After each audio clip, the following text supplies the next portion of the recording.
Okay.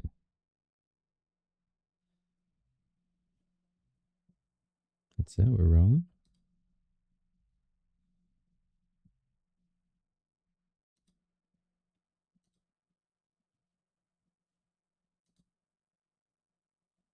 How do I see?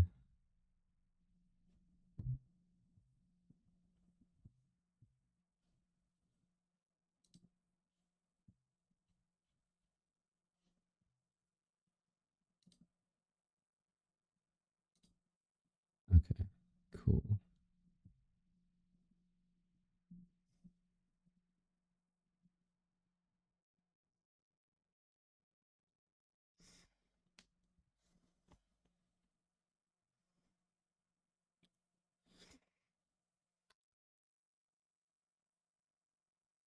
I guess I'll just get started.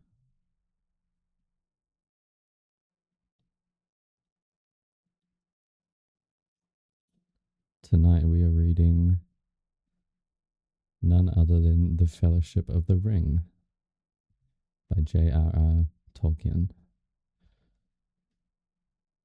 Because, I don't know, I felt like reading it. And I watched the movies, but I wasn't really watching. I also don't read enough, so this is a good excuse to do that.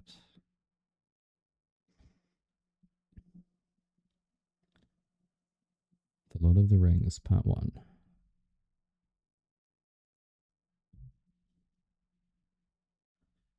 Three rings for the elven kings under the sky.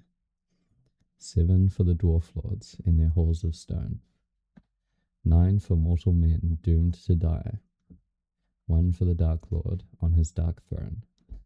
In the land of Mordor where the shadows lie. 1 ring to rule them all. 1 ring to find them. 1 ring to bring them all in and in the darkness bind them. In the land of Mordor where the shadows lie. And I think there's like a whole bunch of pages here. I'm going to skip along to here. Book 1.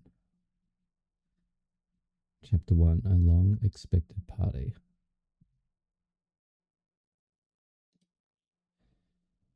When Mr. Bilbo Baggins of Bag End announced that he would shortly be celebrating his 111st birthday with a party of special magnificence, there was much talk and excitement in Hobbiton. Bilbo was very rich and very peculiar, and had been the wonder of the Shire for 60 years, ever since his remarkable disappearance and unexpected return. The riches he had brought back from his travels had now become a local legend, and it was popularly believed, whatever the old folk might say, that the hill at Bag End was full of tunnels stuffed with treasure. And if that was not enough for fame, there was also his prolonged vigour to marvel at. Time wore on, but it seemed to have little effect on Mr. Baggins. At 90 he was much the same as at 50.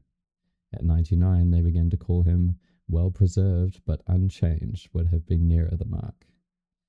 There were some that shook their heads and thought this was too much of a good thing. It seemed unfair that anyone should possess apparently perpetual youth, as well as reputedly inexhaustible wealth. It will have to be paid for, they said. It isn't natural, and trouble will come of it. But so far trouble had not come, and as Mr. Baggins was generous with his money, most people were willing to forgive him his oddities and his good fortune. He remained on visiting terms with his relatives, except of course the Sackville Bagginses, and he had many devoted admirers among the hobbits of poor and unimportant families. But he had no close friends until some of his younger cousins began to grow up. The eldest of these, and Bilbo's favourite, was young Frodo Baggins. When Bilbo was 99, he adopted Frodo as his heir, and brought him to live at Bag End, and the hopes of the Sackville Bagginses were finally dashed. Bilbo and Frodo happened to have the same birthday, September 22nd.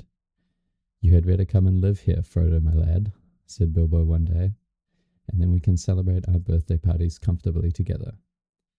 At that time, Frodo was still in his tweens, as the hobbits called the irresponsible 20s between childhood and coming of age at 33. 12 more years passed. Each year, the Bagginses had given very lively combined birthday parties at Bag End, but now it was understood that something quite exceptional was being planned for that autumn. Bilbo was going to be 111, a rather curious number, and a very respectable age for a hobbit.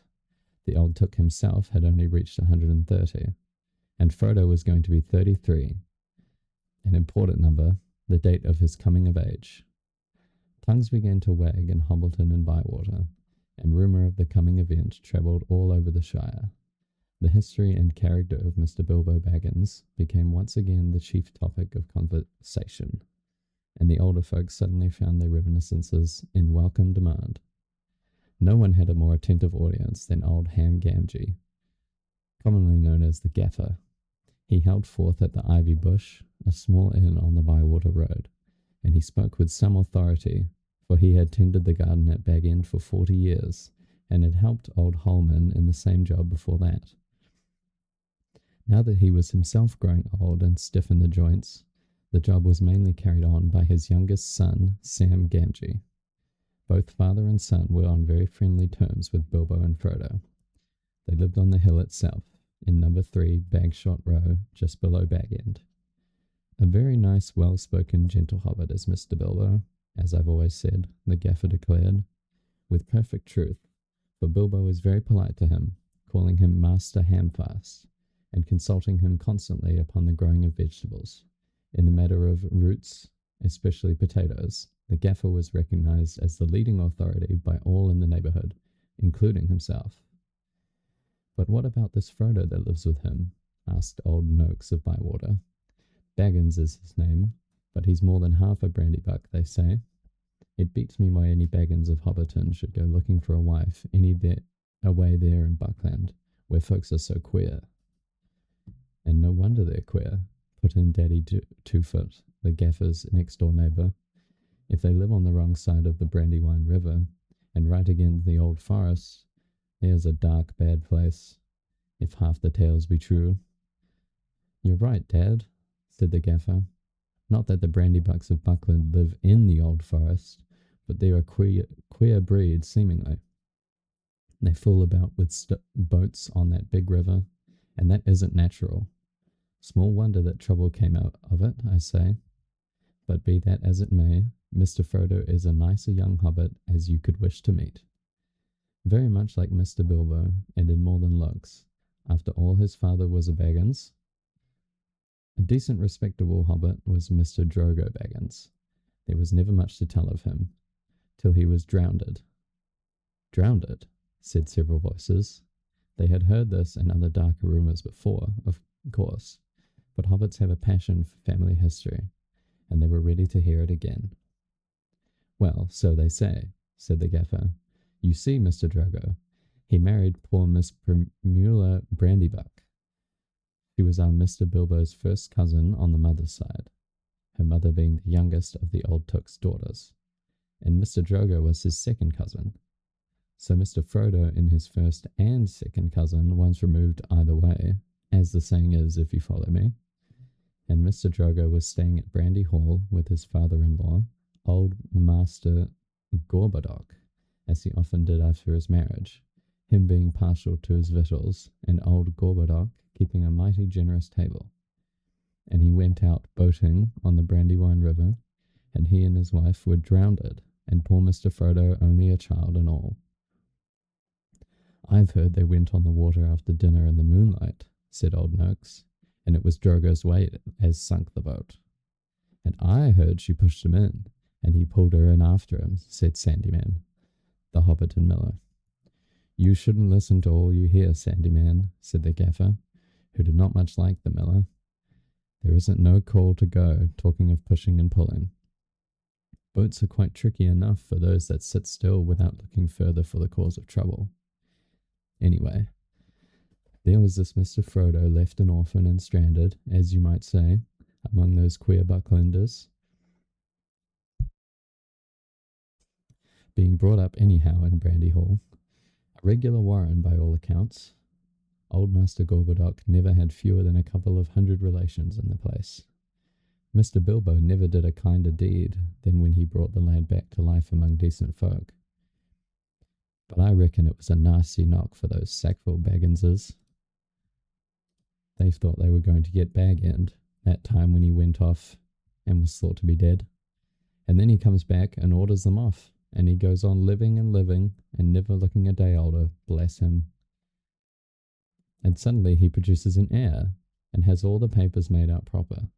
The Sackville Bagginses won't never see the inside of Bag End now, or it is to be hoped not. Here's a tidy bit of money tucked away up there, I hear tell, said a stranger, a visitor on business from Mitchell Delving in the Westfarthing. All the top of your hill is full of tunnels packed with chests of gold and silver and jewels, by what I've heard. Then you've heard more than I can speak to, answered the gaffer. I know nothing about jewels. Mr. Bilbo is free with his money, and there seems no lack of it.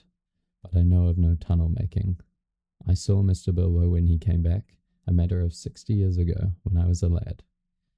I'd not long come prentice to old Holman, him being my dad's cousin, but he had me up at Bag End helping him to keep folks from trampling and trespassing all over the garden while the sale was on. And in the middle of it all, Mr. Bilbo comes up the hill with a pony and some mighty big bags and a couple of chests. I don't doubt they were mostly full of treasure he had picked up in foreign parts, where there be mountains of gold, they say, but there wasn't enough to fill tunnels. But my lad Sam will know more about that. He's in and out of Bag End. Crazy about stories of the old days he is, and he listens to all Mr. Bilbo's tales. Mr. Bilbo has learned his letters, meaning no harm, mark you, and I hope no harm will come of it. Elves and dragons, I say to him. Cabbages and potatoes are better for me and you. Don't go getting mixed up in the business of your betters, or you'll land in trouble too big for you, I says to him. And I might say it to others, he added, with a look at the stranger and the miller. But the gaffer did not convince his audience. The legend of Bilbo's wealth was now too firmly fixed in the minds of the younger generation of hobbits. Ah, but he has likely enough been adding to what he brought at first, argued the miller, voicing common opinion. He's often away from home, and look at the outlandish folk that visit him, dwarves coming at night, and that old wandering conjurer Gandalf and all. You can say what you like, gaffer, but Bag End's a queer place, and its folks are queerer. And you can say what you like about what you know no more of than you do of boating, Mr. Sandyman, retorted the gaffer, disliking the miller even more than usual. If that's being queer, then we could do with a bit more queerness in these parts. There's some not far away that wouldn't offer a pint of beer to a friend if they lived in a hole with golden walls. But they do things proper at Bag End. Sam says that everyone's going to be invited to the party, and there's going to be presents, mark you, presents for all, this very month as is. That very month was September, and as fine as you could ask. A day or two later, a rumour, probably started by the knowledgeable Sam, was spread about that there were going to be fireworks. Fireworks, what is more, such as had not been seen in the Shire for nigh of a century, not indeed since the old Took died. Days passed, and the day grew nearer. An odd-looking wagon, laden with odd-looking packages, rolled into Hobbiton one evening, and toiled up the hill to Bag End. The startled hobbits peered out of lamplit doors to gape at it. It was driven by outlandish folk, singing strange songs, dwarves with long beards and deep hoods. A few of them remained at Bag End. At the end of the second week in September, a cart came in through Bywater from the direction of Brandywine Bridge in broad daylight. An old man was driving it all alone. He wore a tall pointed blue hat, a long grey cloak, and a silver scarf. He had a long white beard and bushy eyebrows that stuck out behind the brim of his hat. Small hobbit children ran after the cart all through Hobbiton and right up the hill. It had a cargo of fireworks, as they rightly guessed.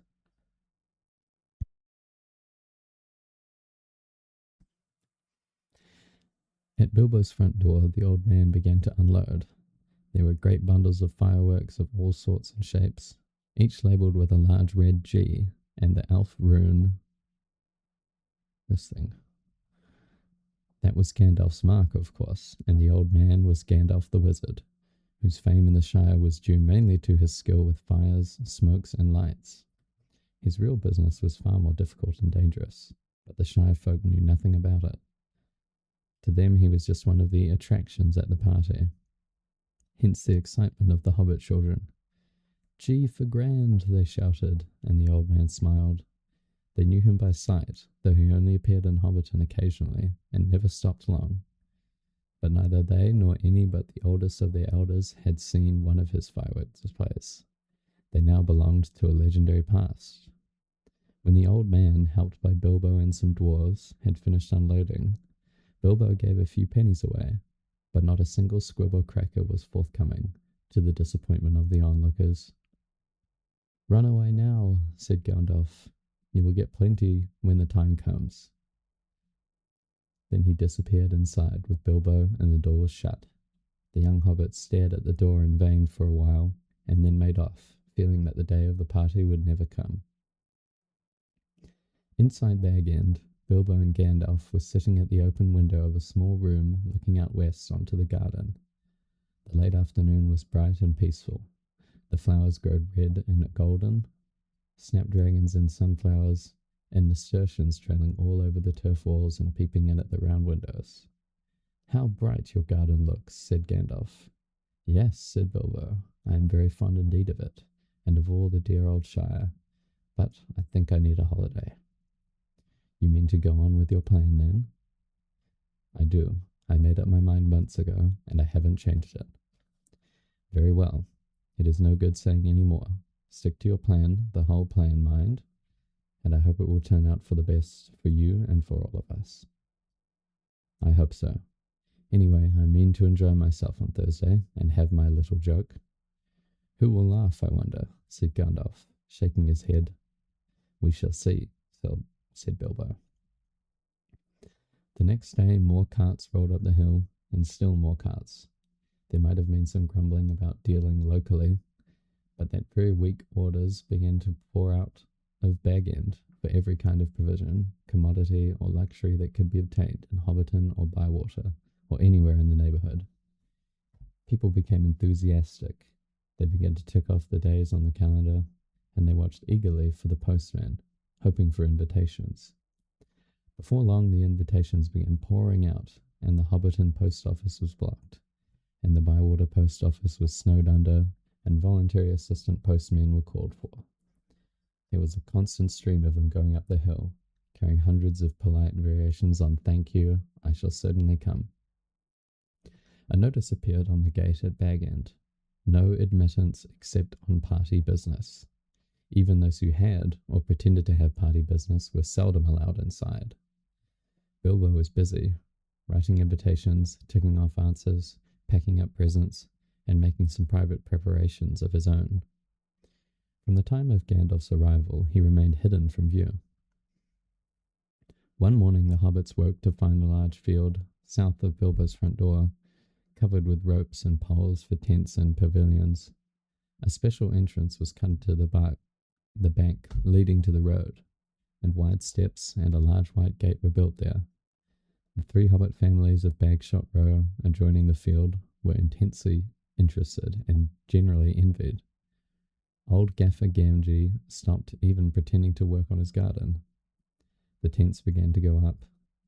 There was a specially large pavilion, so big that the tree that grew in the field was right inside it, and stood proudly near one end, at the head of the chief table. Lanterns were hung on all its branches.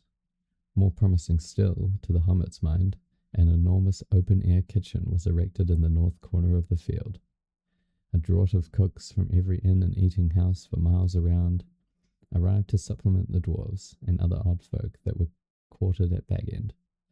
Excitement rose to its height. Then the weather clouded over. That was on Wednesday, the eve of the party. Anxiety was intense. Then Thursday, September the 22nd, actually dawned. The sun got up, the clouds vanished, flags were unfurled, and the fun began. Bilbo Baggins called it a party, but it was really a variety of entertainments rolled into one. Practically everybody living near was invited. A very few were overlooked by accident, but as they turned up all the same, that did not matter. Many people from other parts of the Shire were also asked, and there were even a few from outside the borders. Bilbo met the guests and additions at the new White Gate in person. He gave away presents to all and sundry. The latter were those who went out again by a back way and came in again by the gate. Hobbits give presents to other people on their own birthdays. Not very expensive ones, as a rule, and not so lavishly as on this occasion, but it was not a bad system. Actually, in Hobbiton and Bywater, every day in the year was someone's birthday, so that every hobbit in those parts had a fair chance of at least one present at least once a week. But they never got tired of them. On this occasion, the presents were unusually good. The hobbit children were so excited that for a while they almost forgot about eating. There were toys the like of which they had never seen before, all beautiful and some obviously magical. Many of them had indeed been ordered a year before, and had come all the way from the mountain and from Dale, and were of real dwarf make. When every guest had been welcomed and was finally inside the gate, there were songs, dances, music, games, and of course, food and drink. There were 3 official meals: lunch, tea, and dinner, or supper. But lunch and tea were marked chiefly by the fact that at those times all the guests were sitting down and eating together. At other times there were merely lots of people eating and drinking, continuously from 11s until 6:30, when the fireworks started. The fireworks were by Gandalf. They were not only brought by him, but designed and made by him, and the special effects, set pieces, and fights of rockets was let off by him. But there was also a generous distribution of squibs, crackers, bacca wrappers, sparklers, torches, dwarf candles, elf fountains, goblin barkers, and thunderclaps. They were all superb. The art of Gandalf improved with age. There were rockets like a flight of scintillating birds singing with sweet voices. There were green trees with trunks of dark smoke. Their leaves opened like a whole spring unfolding in a moment, and their shining branches dropped glowing flowers down upon the astonished hobbits, disappearing with a sweet scent just before they touched their upturned faces. There were fountains of butterflies that flew glittering into the trees. There were pillars of coloured fires that rose and turned into eagles, or sailing ships, or a phalanx of flying swans. There was a red thunderstorm and a shower of yellow rain. There was a forest of silver spears that sprang suddenly into the air with a yell like an embattled army, and came down again into the water with a hiss like 100 hot snakes. And there was also one last surprise in honour of Bilbo, and it startled the hobbits exceedingly, as Gandalf intended. The lights went out. A great smoke went up. It shaped itself like a mountain seen in the distance, and began to glow at the summit. It spouted green and scarlet flames. Out flew a red golden dragon, not life-size, but terribly lifelike. Fire came from his jaws. His eyes glared down. There was a roar, and he whizzed 3 times over the heads of the crowd. They all ducked, and many fell flat on their faces. The dragon passed like an express train, turned a somersault, and burst over Bywater with a deafening explosion. "That is the signal for supper," said Bilbo. The pain and alarm vanished at once, and the prostrate hobbits leaped to their feet. There was a splendid supper for everyone, that is, except those invited to the special family dinner party. This was held in the great pavilion with the tree. The invitations were limited to 12 dozen, a number also called by the hobbits 1 gross, though the word was not considered proper to use of people. And the guests were selected from all the families to which Bilbo and Frodo were related, with the addition of a few special unrelated friends, such as Gandalf. Many young hobbits were included and presented by parental permission. For hobbits were easygoing with their children in the matter of sitting up late, especially when there was a chance of them getting a free meal.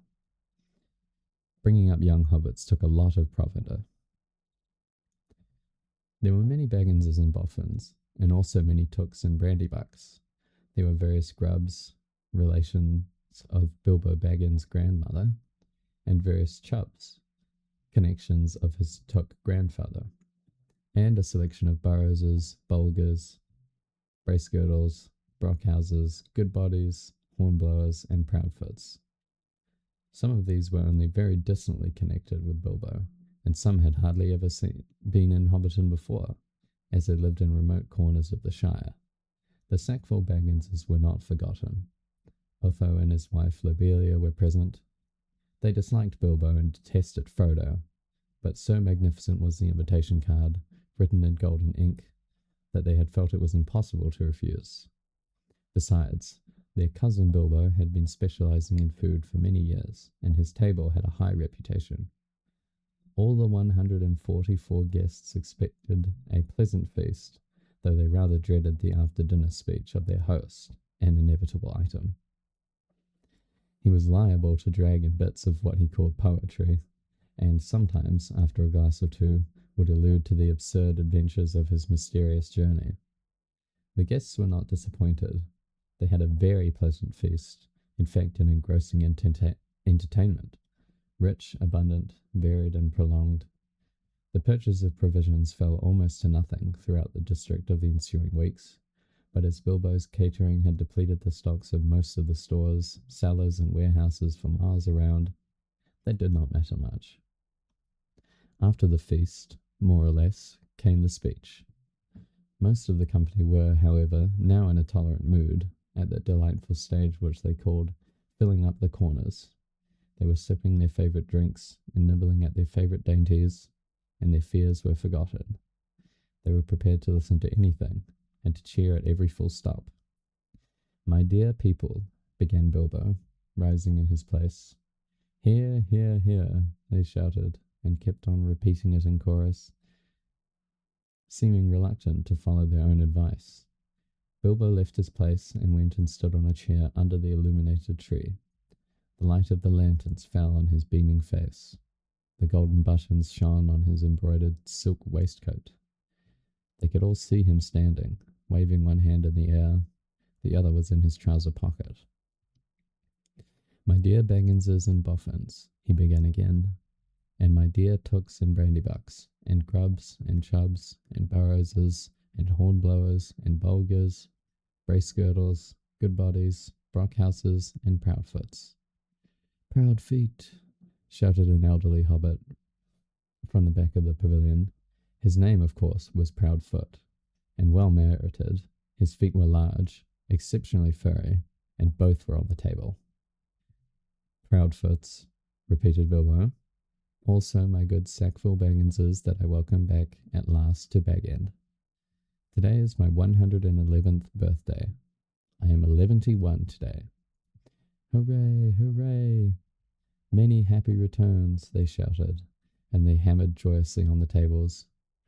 Bilbo was doing splendidly. This was the sort of stuff they liked, short and obvious. "I hope you are all enjoying yourselves as much as I am." Deafening cheers, cries of yes and no, noises of trumpets and horns, pipes and flutes, and other magical instruments. There were, as has been said, many young hobbits present. Hundreds of musical crackers had been pulled. Most of them bore the mark Dale on them, which did not convey much to most of the hobbits, but they all agreed they were marvellous crackers. They contained instruments, small but of perfect make and enchanting tones. Indeed, in one corner, some of the young Tooks and Brandybucks, supposing Uncle Bilbo to have finished, since he had plainly said all that was necessary, now got up to an impromptu orchestra and began a merry dance tune. Master Everard Took and Miss Melilet Brandybuck got on a table with bells in their hands and began to dance the Springle Ring, a pretty dance, but rather vigorous. But Bilbo had not finished. Seizing a horn from a youngster nearby, he blew 3 loud hoots. The noise subsided. "I shall not keep you long," he cried. Cheers from all the assembly. "I have called you all together for a purpose. Something in the way that he said this made an impression. There was almost silence, and one or two of the tooks pricked up their ears. Indeed, for three purposes. First of all, to tell you that I am immensely fond of you all, and that 11 years is too short a time to live among such excellent and admirable hobbits. Tremendous outburst of approval.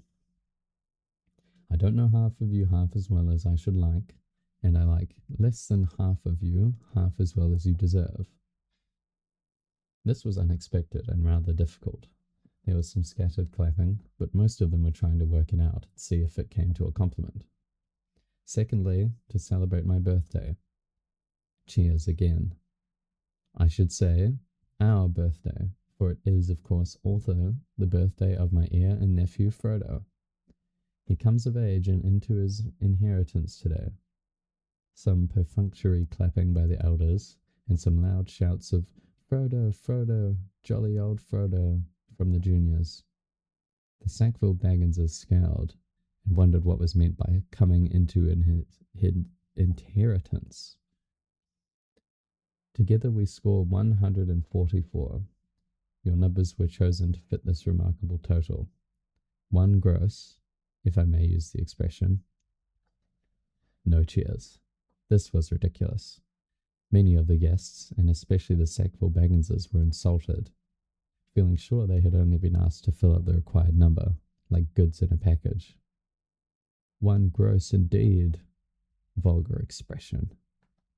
It is also, if I may be allowed to refer to ancient history, the anniversary of my arrival by barrel at Esgaroth on the Long Lake, though the fact that it was my birthday slipped my memory on that occasion. I was only 51 then, and birthdays did not seem so important. The banquet was very splendid. However, though I had a bad cold at the time, I remember, and could only say, "Thank you very much." I now repeat it more correctly. Thank you very much for coming to my little party. Obstinate silence. They all feared that a song or some poetry was now imminent, and they were getting bored. Why couldn't he stop talking and let them drink his health? But Bilbo did not sing or recite. He paused for a moment. Thirdly and finally, he said, I wish to make an announcement. He spoke this last word so loudly and suddenly that everyone sat up, who still could. I regret to announce that, though, as I said, 11 years is far too short a time to spend among you, this is the end. I am going. I am leaving now. Goodbye. He stepped down and vanished. There was a blinding flash of light, and the guests all blinked. When they opened their eyes, Bilbo was nowhere to be seen. 144 flabbergasted hobbits sat back speechless. Old Odo Proudfoot removed his feet from the table and stamped. Then there was a dead silence, until suddenly, after several deep breaths, every Baggins, Boffin, Took, Brandybuck, Grubb, Chubb, Burrows, Bolger, Bracegirdle, Brockhouse, Goodbody, Hornblower, and Proudfoot began to talk at once. It was generally agreed that the joke was in very bad taste, and more food and drink were needed to cure the guests of shock and annoyance. "He's mad, I always said so," was probably the most popular comment. Even the Tooks, with a few exceptions, thought Bilbo's behaviour was absurd. For the moment, most of them took it for granted that his disappearance was nothing more than a ridiculous prank. But old Rory Brandybuck was not so sure. Neither age nor an enormous dinner had clouded his wits. And he said to his daughter-in-law, Esmeralda, "There's something fishy in this, my dear. I believe that mad Baggins is off again. Silly old fool. But why worry? He hasn't taken the victuals with him." He called loudly to Frodo to send the wine round again. Frodo was the only one present who had said nothing. For some time he had sat silent beside Bilbo's empty chair, had ignored all remarks and questions. He had enjoyed the joke, of course, even though he had been in the know. He had difficulty in keeping from laughter at the indignant surprise of the guests. But at the same time he felt deeply troubled. He realized suddenly that he loved the old hobbit dearly. Most of the guests went on eating and drinking and discussing Bilbo Baggins's oddities, past and present, but the Sackville Bagginses had already departed in wrath. Frodo did not want to have any more to do with the party. He gave orders for more wine to be served. Then he got up and drained his own glass silently to the health of Bilbo, and slipped out of the pavilion. As for Bilbo Baggins, even while he was making his speech, he had been fingering the golden ring in his pocket, his magic ring that he had kept secret for so many years. As he stepped down, he slipped it on his finger, and he was never seen by any hobbit in Hobbiton again. He walked briskly back to his hole and stood for a moment, listening with a smile to the din in the pavilion and to the sounds of merrymaking in other parts of the field. Then he went in. He took off his party clothes, folded up and wrapped in tissue paper, his embroidered silk waistcoat, and put it away. Then he put on quickly some old untidy garments and fastened round his waist a worn leather belt. On it he hung a short sword and a battered black leather scabbard. From a locked drawer, smelling of mothballs, he took out an old coat and hood. They had been locked up as if they were very precious, but they were so patched and weather-stained that their original colour could hardly be guessed. It might have been dark green. They were rather too large for him. He then went into his study, and from a large, strong box took out a bundle wrapped in old cloths, and a leather-bound manuscript, and also a large bulky envelope. The book and bundle he stuffed into the top of a heavy bag that was standing there, already nearly full. Into the envelope he slipped his golden ring and its fine chain, and then sealed it and addressed it to Frodo. At first he put it on the mantelpiece, but suddenly he removed it and stuck it in his pocket. At that moment the door opened, and Gandalf came quickly in. "Hello," said Bilbo. "I wondered if you would turn up." "I am glad to find you visible," replied the wizard, sitting down in a chair. "I wanted to catch you and have a few final words. I suppose you feel that everything has gone off splendidly and according to plan?" "Yes, I do," said Bilbo. "Though that flash was surprising. It quite startled me, let alone the others. A little addition of your own, I suppose?" "It was. You have wisely kept that ring secret all these years, and it seemed to me necessary to give your guests something else that would seem to explain your sudden banishment." "And would spoil my joke. You are an interfering old busybody," laughed Bilbo. "But I expect you know best, as usual." "I do, when I know anything. But I don't feel too sure about this whole affair. It has now come to the final point. You have had your joke, and alarmed or offended most of your relations, and given the whole Shire something to talk about for 9 days, or 99 more likely. Are you going any further?" "Yes, I am. I feel I need a holiday. A very long holiday, as I have told you before. Probably a permanent holiday. I don't expect I shall return. In fact, I don't mean to, and I have made all arrangements. I am old, Gandalf, and I don't look it, but I am beginning to feel it in my heart of hearts. Well preserved indeed," he snorted. "Why, I feel all thin, sort of stretched, if you know what I mean, like butter that has been scraped over too much bread. That can't be right. I need a change, or something." Gandalf looked curiously and closely at him. "No, it does not seem right," he said thoughtfully. "No, after all, I believe your plan is probably the best. Well, I've made up my mind anyway. I want to see mountains again, Gandalf. Mountains. And then find somewhere where I can rest, in peace and quiet, without a lot of relatives prying around, and a string of confounded visitors hanging on the bell. I might find somewhere where I can finish my book. I have thought of a nice ending for it." And he lived happily ever after to the end of his days. Gandalf laughed. "I hope he will, but nobody will read the book, however it ends." "Oh, they may in years to come. Frodo has read some already, as far as it has gone. You'll keep an eye on Frodo, won't you?" "Yes, I will. 2 eyes as often as I can spare them. He would come with me, of course, if I asked him. In fact, he offered to once, just before the party, but he does not really want to, yet." I want to see the wild country again before I die, and the mountains. But he is still in love with the Shire, with woods and fields and little rivers. He ought to be comfortable here. I am leaving everything to him, of course, except a few oddments. I hope he will be happy when he gets used to being on his own. It's time he was his own master now. Everything, said Gandalf. The ring as well? You agreed to that, you remember. Well, yes, I suppose so, stammered Bilbo. Where is it? In an envelope, if you must know, said Bilbo impatiently. There on the mantelpiece. Well, no. Here it is in my pocket. He hesitated. Isn't that odd now?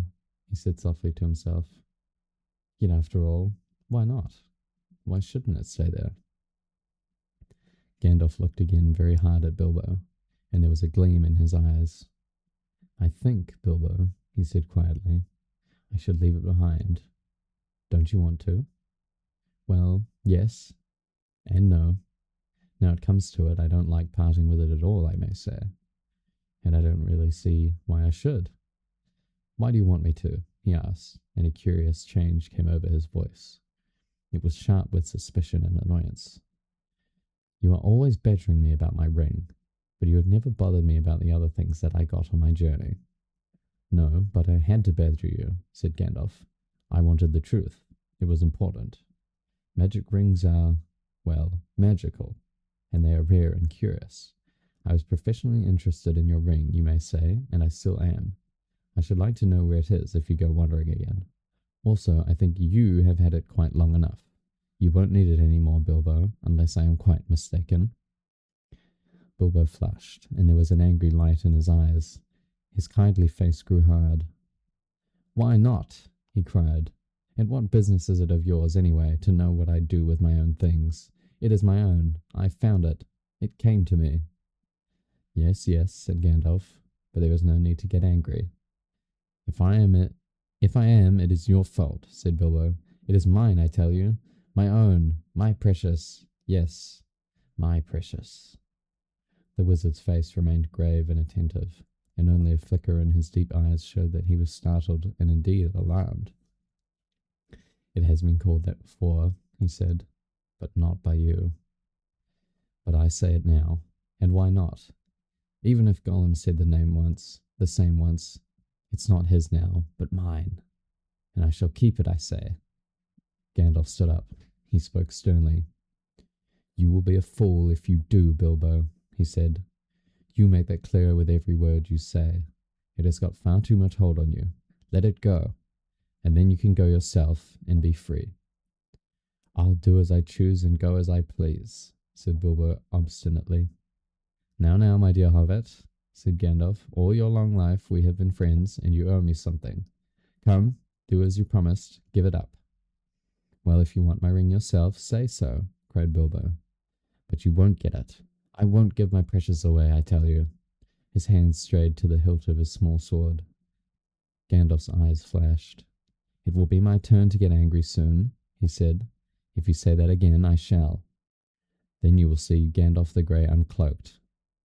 He took a step towards the hobbit, and he seemed to grow tall and menacing. His shadow filled the little room.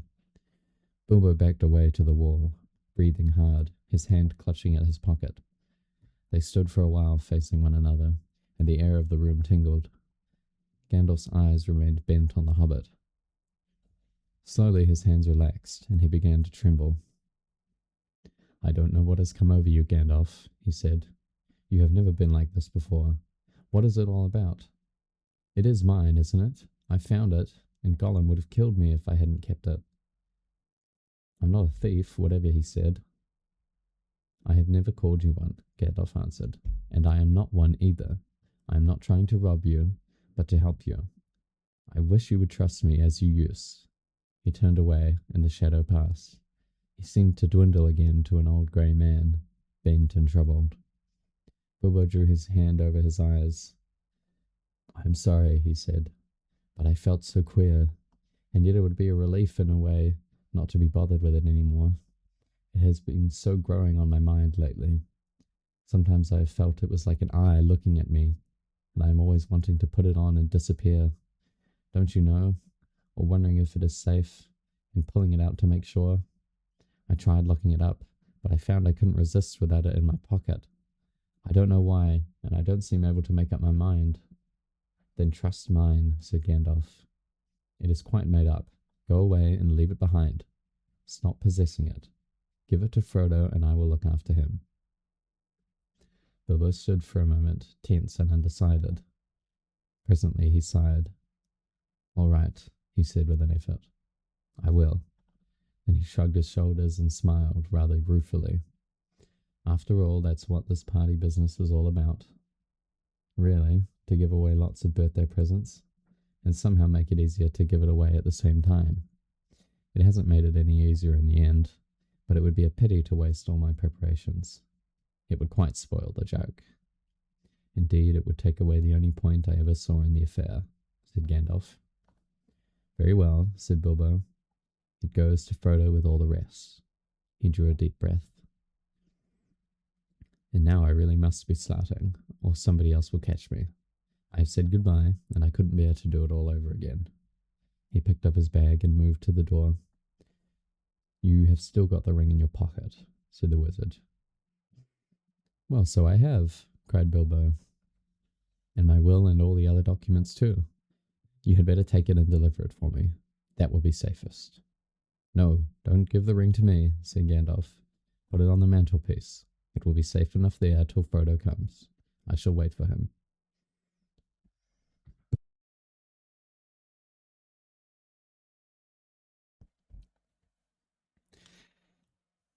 Bilbo took out the envelope, but just as he was about to set it by the clock, his hand jerked back, and the packet fell on the floor.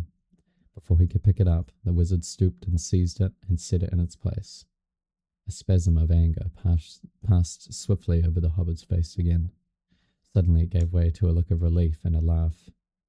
Well, that's that, he said. Now I'm off. They went out into the hall. Bilbo chose his favourite stick from the stand, then he whistled. 3 dwarves came out of different rooms where they had all been busy. Is everything ready? Asked Bilbo. Everything packed and labelled? Everything, they answered. Well, let's start then. He stepped out of the front door. It was a fine night, and the black sky was dotted with stars. He looked up, sniffing the air. What fun to be off again, off on the road with dwarves. This is what I have really been longing for years. Goodbye, he said, looking at his old home and bowing to the door. Goodbye, Gandalf. Goodbye for the present, Bilbo. Take care of yourself. You are old enough, and perhaps wise enough. Take care. I don't care. Don't you worry about me. I am as happy now as I ever have been, and that is saying a great deal. But the time has come. I am being swept off my feet at last, he added, and then in a low voice, as if to himself, he sang softly in the dark. The road goes ever on and on, down from the door where it began. Now far ahead the road has gone, and I must follow if I can, pursuing it with eager feet until it joins some larger way, where many paths and errands meet, and whither then I cannot say. He paused, silent for a moment.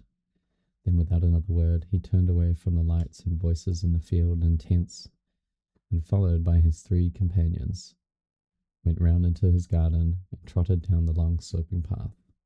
He jumped over a low place in the hedge at the bottom and took to the meadows, passing into the night like a rustle of wind in the grass. Gandalf remained for a while, staring after him into the darkness. Goodbye, my dear Bilbo. Until our next meeting, he said softly, and went back indoors. Frodo came in soon afterwards, and found him sitting in the dark, deep in thought. Has he gone? He asked. Yes, answered Gandalf. He has gone at last. I hoped until this evening that it was only a joke, said Frodo, but I knew in my heart that he really meant to go. He always used to joke about serious things. I wish I had come back sooner, just to see him off. I think really he preferred slipping off quietly in the end, said Gandalf. Don't be too troubled. He'll be all right now. He left a packet for you. There it is. Frodo took the envelope from the mantelpiece and glanced at it, but did not open it. You'll find his will and all the other documents in there, I think, said the wizard. You are the master of Bag End now, and also, I fancy, you'll find a golden ring. The ring, exclaimed Frodo. Has he left me that? I wonder why. Still, it may be useful. It may, or it may not, said Gandalf. I should not make use of it if I were you, but keep it secret and keep it safe. Now I am going to bed.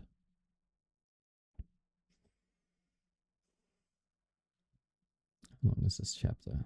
Oh, almost done. As master of Bag End, Frodo felt it his painful duty to say goodbye to the guests.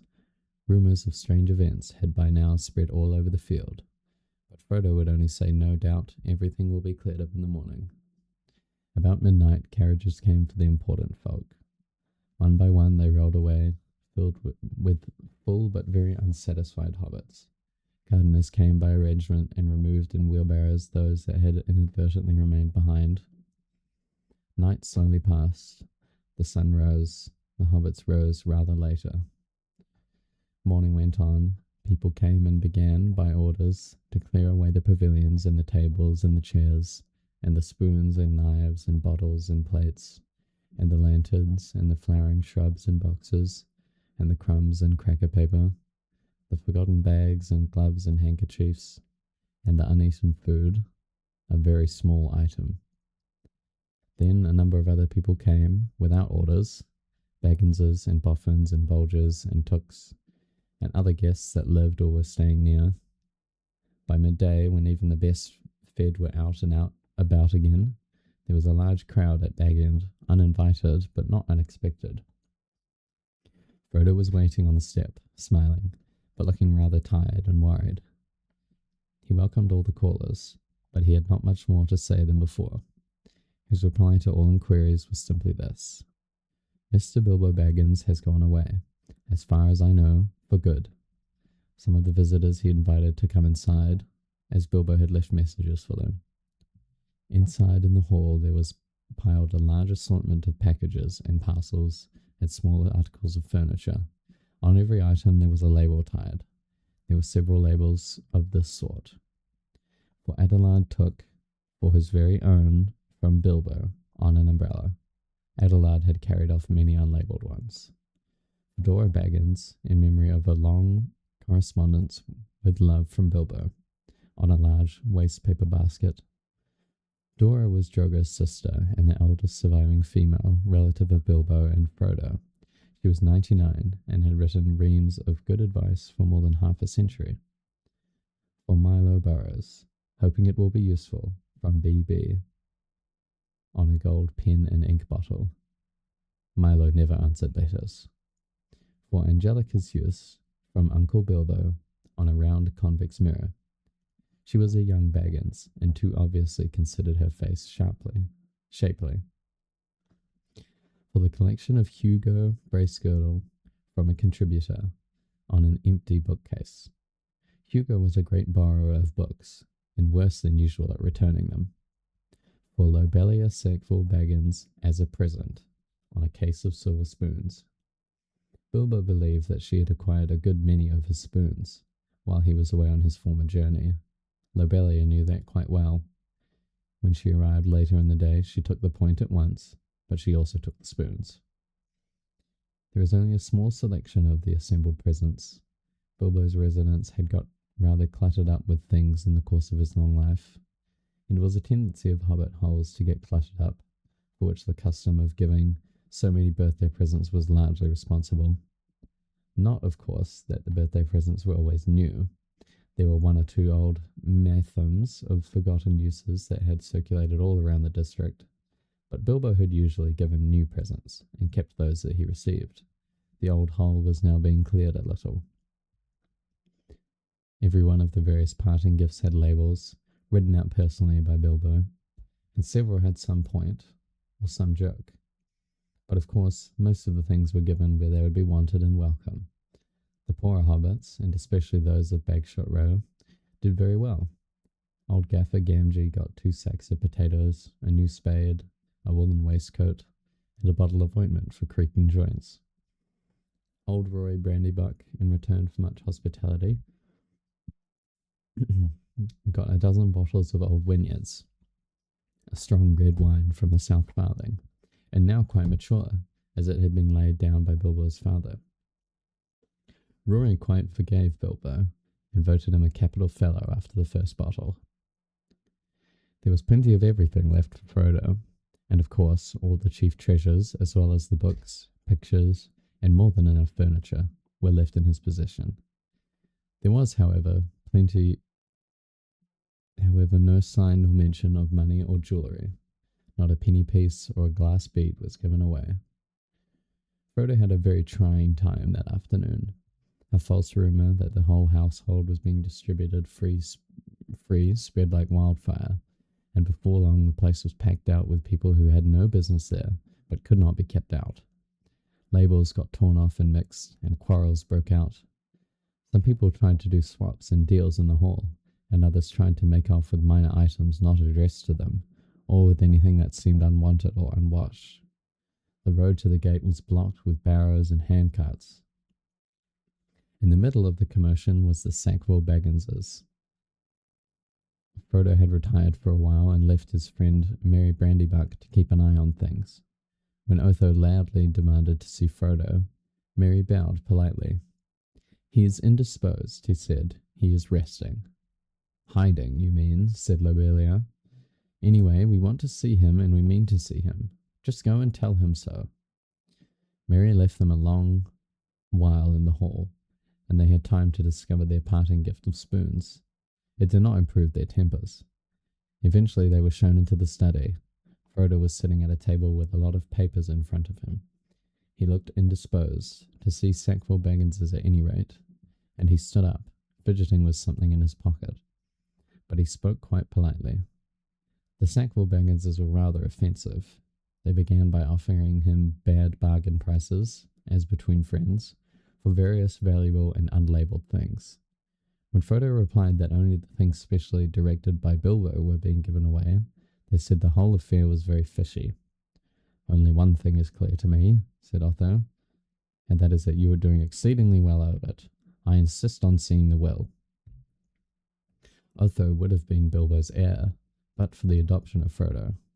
He read the will carefully and snorted. It was, unfortunately, very clear and correct, according to the legal customs of hobbits, which demanded, among other things, 7 signatures of witnesses in red ink. "Foiled again," he said to his wife, "and after waiting 60 years. Spoons? Fiddlesticks!" He snapped his fingers under Frodo's nose and stumped off. But Lobelia was not so easily got rid of.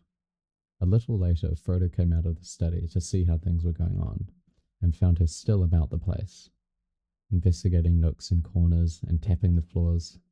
He escorted her firmly off the premises after he had relieved her of several small but rather valuable articles that had somehow fallen inside her umbrella.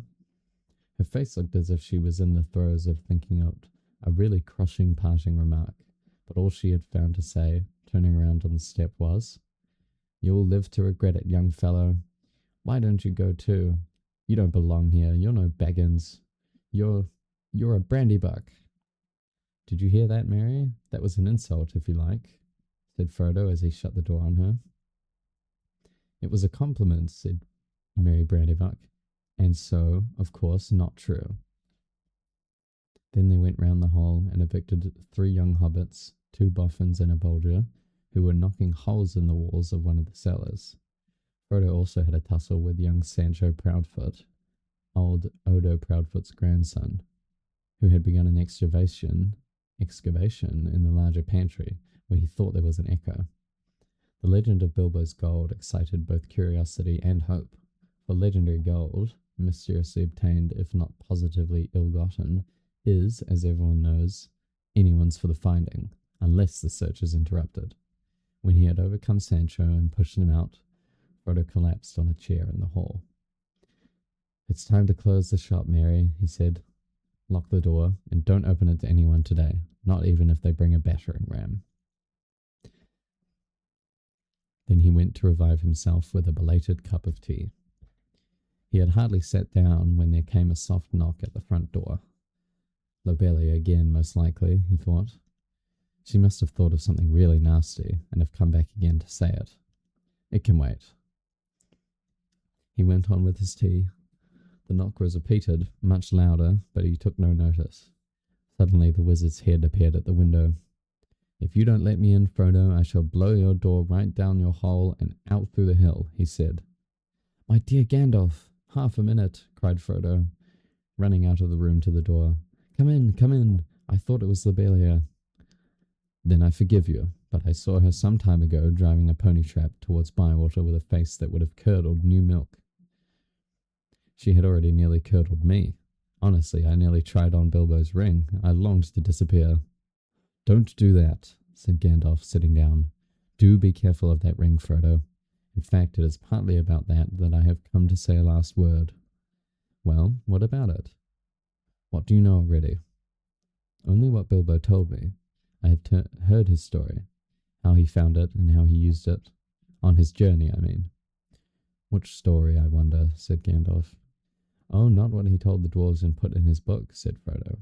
"He told me the true story soon after I came to live here. He said you had pestered him till he told you, so I had better know too. No secrets between us, Frodo," he said, "but they are not to go any further. It's mine, anyway." "That's interesting," said Gandalf. "Well, what did you think of it all? If you mean inventing all that about a present, well, I thought the true story much more likely, and I couldn't see the point of altering it at all. It was very unlike Bilbo to do so anyway, and I thought it rather odd." "So did I, but odd things may happen to people that have such treasures if they use them. Let it be a warning to you to be very careful with it. It may have other powers than just making you vanish when you wish to." "I don't understand," said Frodo. "Neither do I," answered the wizard. "I have merely begun to worry about the ring, especially since last night. No need to worry. But if you take my advice, you will use it very seldom or not at all. At least I beg you not to use it in any way that will cause talk or rouse suspicion. I say again, keep it safe and keep it secret." "You are very mysterious. What are you afraid of?" "I am not certain, so I will not say no more. I may be able to tell you something when I come back. I am going off at once, so this is goodbye for the present." He got up. "At once!" cried Frodo. "Why, I thought you were staying on for at least a week. I was looking forward to your help." "I did mean to, but I have had to change my mind. I may be away for a good while, but I'll come and see you again as soon as I can." "Expect me when you see me." "I shall slip in quietly. I shan't often be visiting the Shire openly again. I find that I have become rather unpopular. They say I am a nuisance and the disturber of the peace. Some people are actually accusing me of spiriting Bilbo away, or worse. If you want to know, there is supposed to be a plot between you and me to get hold of his wealth." "Some people," exclaimed Frodo. "You mean Otho and Lobelia? How abominable! I would give them Bag End and everything else, if I could get Bilbo back and go off tramping in the country with him. I love the Shire, but I begin to wish somehow that I had gone too. I wonder if I shall ever see him again." "So do I," said Gandalf, "and I wonder many other things. Goodbye now. Take care of yourself. Look out for me, especially at unlikely times. Goodbye." Frodo saw him to the door. He gave a final wave of his hand and walked off at a surprising pace. But Frodo thought the old wizard looked unusually bent, almost as if he was carrying a great weight. The evening was closing in, and his cloaked figure quickly vanished into the twilight. Frodo did not see him again for a long time. Wow. That was a long chapter.